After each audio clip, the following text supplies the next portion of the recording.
Nous sommes dans le Grand Nord canadien, au-dessus du cercle polaire.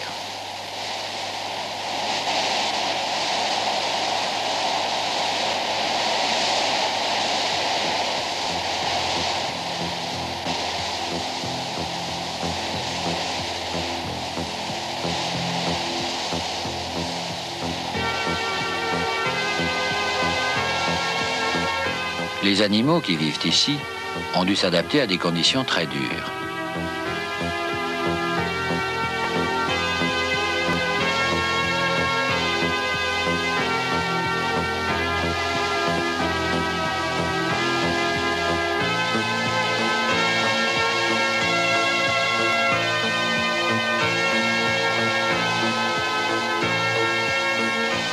Les plantes aussi.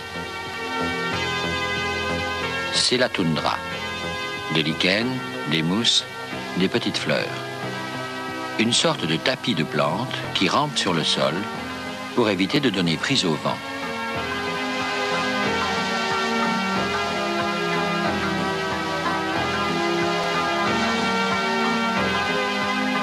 Pas un arbre, dirait-on. Et pourtant, si.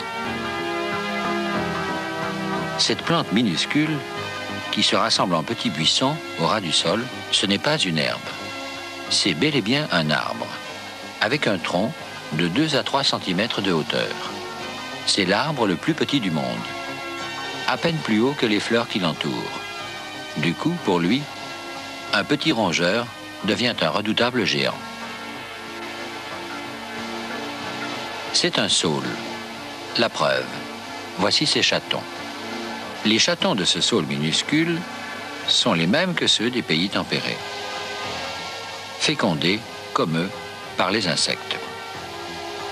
Ce saule nain de l'Arctique, on le trouve aussi en montagne, à partir d'une certaine altitude.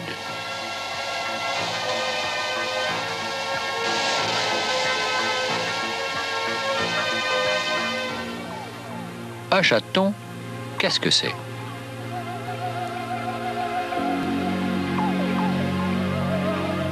C'est un ensemble de fleurs minuscules, rudimentaires, toutes du même sexe.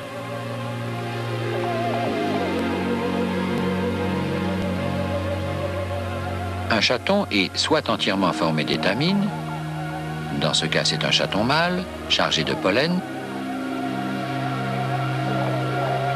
soit entièrement formé de pistils. Alors, il est femelle. Les abeilles, au printemps, recueillent sur les chatons mâles des saules des quantités énormes de pollen. Elles vont ensuite le déposer sur les chatons femelles. Regardez comme elles s'affairent.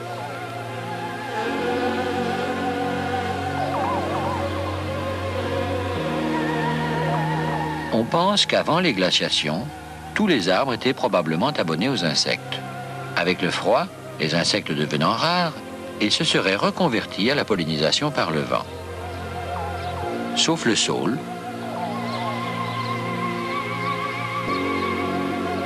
et le châtaignier, qui seraient en somme des conservateurs.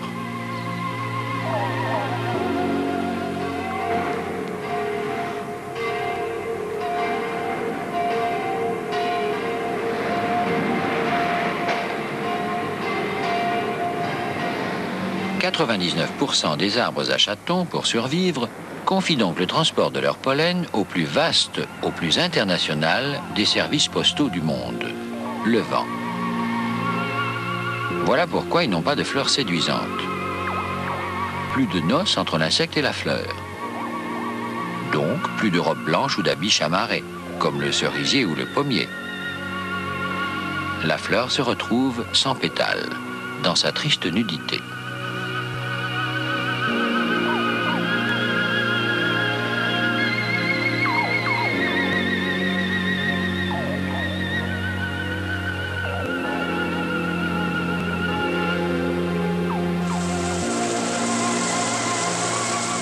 Par contre, elle dépense des trésors d'imagination pour utiliser les caprices du vent au mieux de ses intérêts. Ainsi, le bouleau, au printemps. Il porte sur les mêmes branches des chatons mâles et des chatons femelles, plus petits, juste au-dessous. Il suffirait donc que le pollen des mâles tombe sur les femelles. Et le bouleau se féconderait lui-même. Mais la nature n'aime pas ça. L'amour avec soi-même, c'est pire que l'inceste. À la longue, c'est additionner les tares et dégénérer à coup sûr. D'où ces immenses forêts de bouleaux où l'on se féconde les uns les autres. On est plus sûr de se marier en allant au bal qu'en restant tout seul à la maison.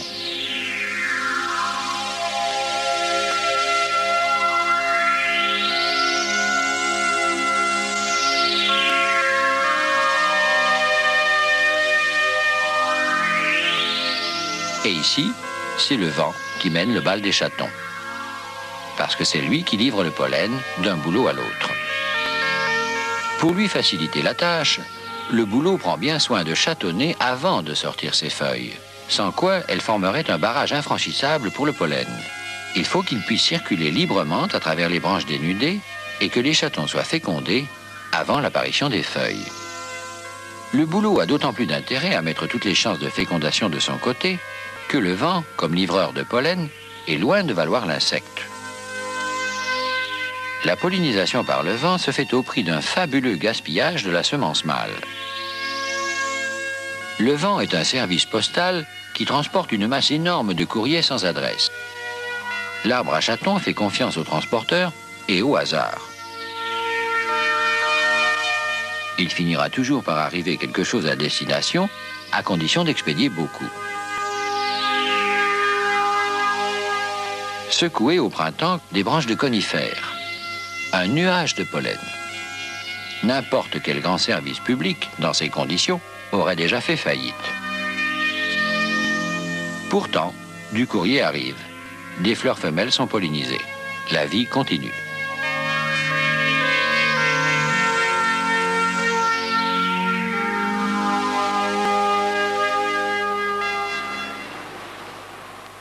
Ici, nous avons trouvé une championne de pollen toute catégorie.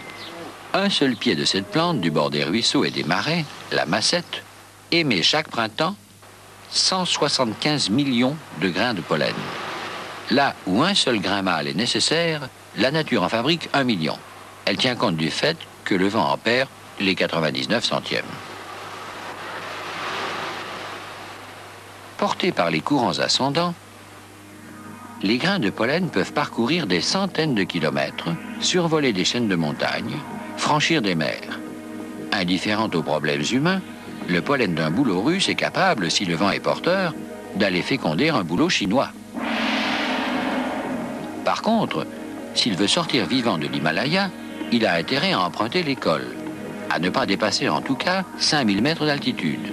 Plus haut, l'excès d'ultraviolet tue son pouvoir germinatif. Fabuleuse performance tout de même. Comment est-ce possible? Un grain de pollen, qu'est-ce que c'est? Une boule minuscule faite de 2 cellules, si petite que pour voir les détails de sa structure, il faut faire appel au microscope électronique. Le grain de pollen est fortement déshydraté, de manière à résister, pendant le voyage, à l'état de vie latente.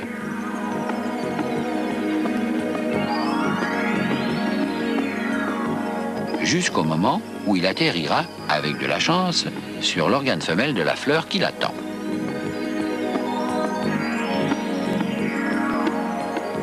De plus, il y a pollen et pollen. Celui qui est conçu pour les insectes est gluant, fait pour se coller sur leur tête ou sur leur dos. Et il a des aspérités souvent spectaculaires, tendant à imbriquer les grains les uns aux autres. Un insecte emmène ainsi une boule de grains de pollen agglutinés. Au contraire, le grain de pollen de la plante abonnée au vent a besoin, lui, de courir librement sa chance individuelle. Il est donc absolument lisse, non visqueux et ultra léger. Il y a mieux encore. Le grain de pollen aéronaute. La membrane qui l'entoure se décolle et forme autour de lui 2 gros ballonnets gonflés d'air qui l'entraînent comme une montgolfière. C'est celui du pain. Et puisque nous en sommes au grain de pollen, qu'il soit destiné au vent ou aux insectes, voici quelque chose d'effarant. Il y a environ 250 000 espèces de plantes à fleurs dans le monde.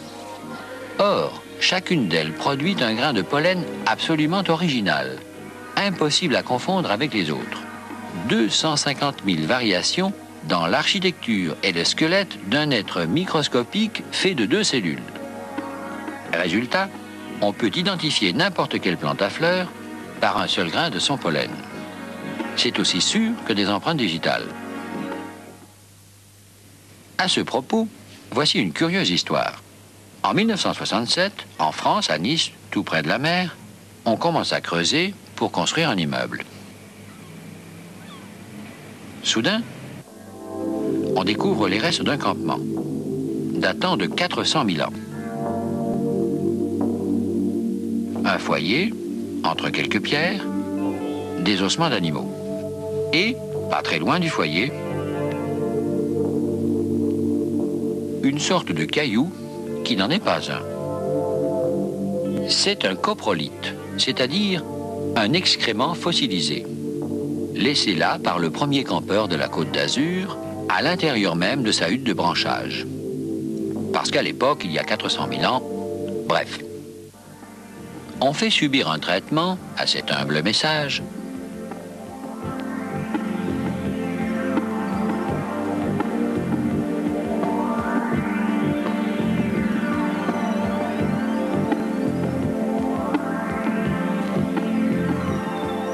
Et on y découvre des grains de pollen fossilisés que l'homme avait avalés en respirant, comme cela nous arrive toujours au printemps.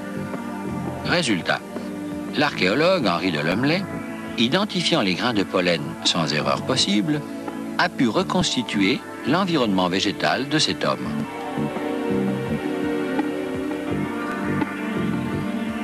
On découvre ainsi qu'à Nice, il y a 400 000 ans, il y avait des pins, des chênes et des oliviers, comme à présent, mais aussi des bouleaux et des graminées sauvages. Tel était, révélé par les pollens de son excrément, l'environnement de cet homme qui chassait le cerf et l'éléphant sur la Côte d'Azur. Nous sommes dans les prés-salés du Mont-Saint-Michel, toujours en France, mais en Normandie. Les graminées sont sans doute les plantes les plus sociales qui soient. Pour assurer les meilleures chances de pollinisation par le vent, elles se regroupent en formations denses et se fabriquent des tiges à la fois hautes, minces et souples, de façon à ce que le vent les fasse onduler et répandre leur pollen. Certains de ceux qui respirent le pollen de ces graminées en font une allergie. C'est le pollen des graminées qui est responsable au printemps de ce qu'on appelle le rhume des foins.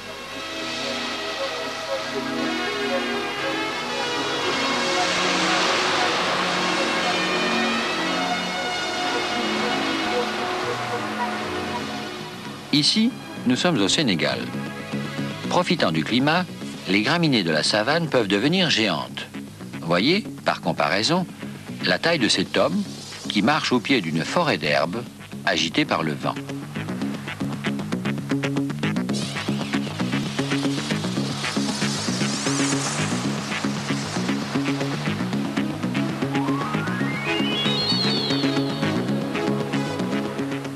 Mais voici une autre technique, celle du plantain, cette herbe modeste des pays tempérés, dont la graine est si appréciée des oiseaux. Ici, la tige de la plante reste rigide. Elle n'est pas conçue pour onduler. Ce sont seulement les minuscules étamines de la fleur qui claquent au vent, comme des drapeaux, au bout d'un filament, de façon à libérer leur pollen.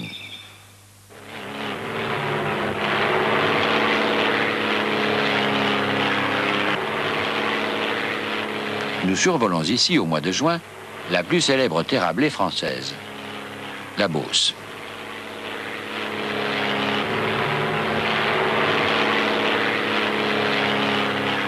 L'homme a tellement domestiqué le blé que grâce à l'ingéniosité des agronomes, celui-ci a perdu la capacité, comme les autres graminées, d'être pollinisé par le vent.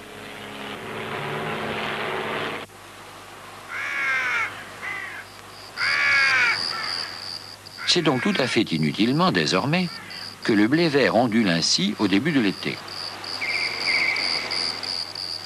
Même si ses étamines pendent encore, comme si elles voulaient confier leur pollen à la brise. Aujourd'hui, grâce à l'ingéniosité des agronomes, le blé s'autoféconde spontanément. Et l'homme a tellement besoin du blé qu'il a fait pour lui bien plus étrange encore.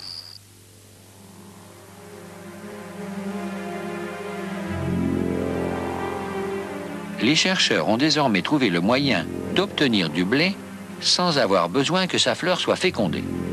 Comment? Eh bien, on prend les organes mâles chargés de pollen, après leur avoir fait subir un traitement aux hormones femelles. Et l'on finit par obtenir une plante éprouvette. Un être vivant né par androgénèse, c'est-à-dire sans avoir eu besoin d'une cellule femelle, donc d'une mère. Voici, filmé en accéléré, l'étrange naissance de ce blé, comme un bébé qui naîtrait d'un testicule.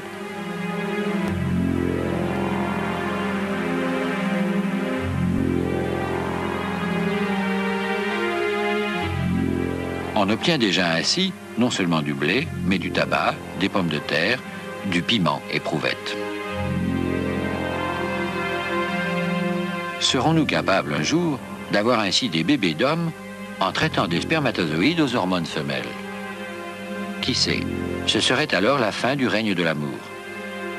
Le retour au point de départ. Lorsqu'il y a 3 milliards d'années, dans la mer, la vie se reproduisait comme le fait toujours cette algue unicellulaire, par bourgeonnement.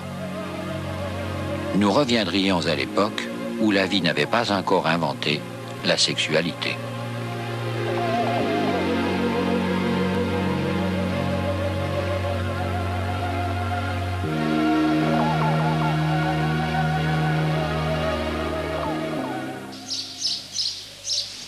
Mais revenons à la nature. Pendant que les fleurs mâles dispersent leur pollen tous azimuts, la fleur femelle n'attend tout de même pas les bras ballants. Elle fait ce qu'elle peut pour attraper les grains de pollen en vol. Et pour cela, elle s'arrange pour se déployer le plus largement possible.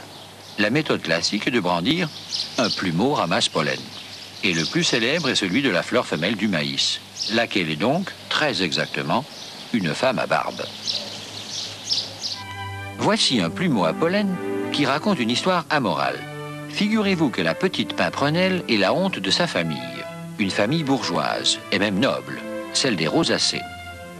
Armoirie célèbre, 5 sépales, 5 pétales, nombreuses étamines. Chez ces gens-là, monsieur, la pollinisation par le vent, ça n'existe pas. Églantier,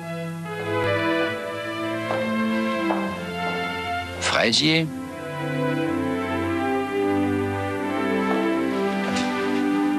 cerisier, pêcher,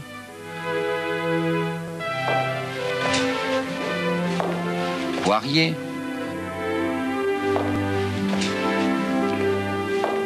pommier. Depuis des générations, on se fait polliniser par des insectes. Et encore, pas par n'importe qui. Coléoptères, colporteurs, s'abstenir. Même la grande pimprenelle, comme toute la famille, ne fréquente que les insectes. Et figurez-vous que la petite pimprenelle, cet enfant buté, est devenue une hippie. Elle s'est laissé pousser les cheveux pour attraper le pollen avec le vent. Or, croyez-vous que la nature la punisse en la faisant dégénérer? Pas du tout. Au contraire, du coup, elle a doté le plumeau de la petite pimprenelle d'un réseau de poils spéciaux, humidificateurs, ce qui est un progrès technique indiscutable. Le grain de pollen, en effet, y arrivant tout sec, a le temps de s'y rehydrater avant de passer à l'acte sexuel, ce qui va grandement l'aider à produire son tube pollinique. La nature est donc plus tolérante que l'homme à l'égard de ces minoritaires. Au lieu de les pénaliser, il lui arrive d'encourager leurs efforts. Telle est donc l'aventure aérienne du pollen. Mais il y a aussi ses aventures nautiques. Pour les plantes aquatiques, c'est le courant qui remplace le vent. Les étamines s'ouvrent sous l'eau et les fleurs femelles ont des petites nasses de filaments quasi invisibles pour attraper le pollen au passage. Il n'y a pas seulement des plantes à fleurs dans les eaux douces et dans les aquariums. Il y en a aussi dans la mer, près du littoral. Il ne faut pas les confondre avec les algues, leurs très lointains ancêtres, bien incapables d'avoir des fleurs. Ainsi, les Posidonies sont d'authentiques plantes à fleurs qui se plaisent à vivre submergées, mêlées aux algues, dont elles sont séparées par des millions d'années d'évolution. Elles ont inventé un pollen fait de flocons de minuscules filaments d'un quart de millimètre capables de dériver sous l'eau.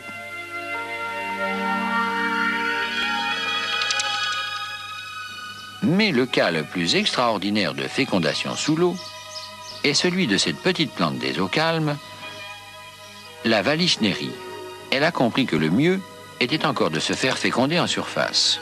Au moins, le pollen est diffusé dans un plan horizontal, ça diminue les chances d'en perdre. Problème, il y a Vallisnerie femelle d'un côté, mâle de l'autre. Toutes deux, les pieds dans la vase, la tête sous l'eau. Solution. D'abord, du côté de monsieur.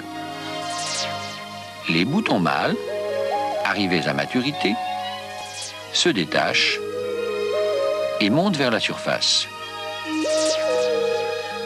grâce à une bulle de gaz qu'ils emprisonnent. Là, le bouton mâle s'épanouit, devient une fleur mâle qui rabat ses 3 sépales en arrière, ce qui, d'homme grenouille, la transforme en bateau. Cela forme une petite nacelle qui dérive à la surface au gré des courants et du vent, toutes étamines déployées. Mais le pollen ne s'envole pas, il reste aggloméré. Qu'attend-il? Qu'une fleur femelle arrive elle aussi en surface. De quelle façon? Eh bien, Madame Vallisnerie se fabrique une tige hélicoïdale comme un ressort. Dès que le bouton femelle est prêt, elle le détend. À la surface, le bouton déploie des organes femelles fécondables avec des bords sciés. Ce sont des grappins. La fleur mâle, toutes étamines dehors, approche à la dérive. Aussitôt, elle est saisie par les grappins de la fleur femelle, qui la coince. Le pollen passe d'un bord à l'autre, la fleur femelle est fécondée. Alors, la Vallisnerie femelle retend son ressort, ramène sa fleur en plongée et mûrit son fruit sous l'eau. Elle a la garde de l'enfant, c'est ce qu'elle voulait. Là-haut, en surface, la fleur mâle dont elle n'a plus besoin peut aller s'échouer où elle veut. Mais le tour de force de la Vallisnerie est un exemple assez rare. Peu de plantes aquatiques confient à l'eau le soin de disséminer leur pollen. C'est qu'en fait, la vie aquatique de certaines plantes à fleurs est la conséquence d'une évolution récente, d'un semi-retour vers l'eau. Ainsi, les nénuphars, les lotus et les renoncules d'eau continuent à offrir de jolies fleurs à la surface pour attirer les insectes. Parce que la pollinisation par l'insecte, c'est la voie royale. C'est pour l'insecte que les fleurs vont être amenées à inventer les choses les plus étonnantes, pour les obliger à emporter leur pollen. Voici déjà, en avant-première des prochains épisodes, l'exemple d'une fleur bien connue des jardins, le lupin. Elle a mis au point un système catapulteur de pollen.